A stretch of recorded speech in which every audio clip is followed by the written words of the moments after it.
Mayan আমাকে phone দিছে, phone দিয়ে বলতেছে যে বাবা বাসায় আমার ভালো লাগতেছে না, একটু ঘুরতে যাব।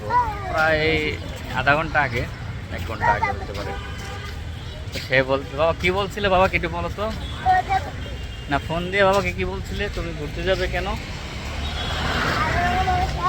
কি? কেন ভালো লাগে না?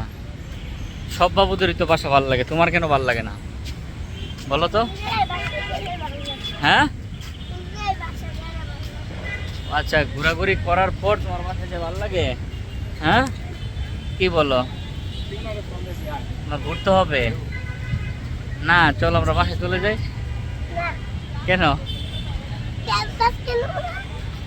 কার জন্য?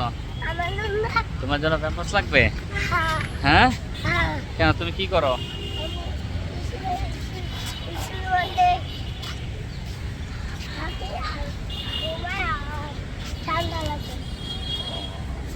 তার জন্য ঠিক আছে।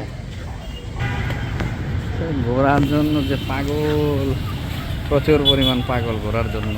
সে কিন্তু অসুস্থ। গতকালকে ডাক্তারের কাছ থেকে আসছি, ডাক্তার অনেক কিছু লিমিটেশনের মধ্যে করতে দিছে। তো তারপরও সে ঘুরতে আসবে ঠান্ডার মধ্যে। এখন এই যে আকাশ কীরকম হয়ে আছে, তার মধ্যেই সে ঘুরতে যাবে। অবশ্য হাতের ঝিলের পরিবেশটা এখন বেশ ভালো হয়েছে, ভালো লাগে। এখন গাছ টাছ বড় হয়েছে, ভিতরে গাছ আছে, সবাই দেখতে পারে। তো অনেকগুলা সিরাপ দিছে, 3টা নজাল স্প্রে দিছে, একটা। হ্যাঁ,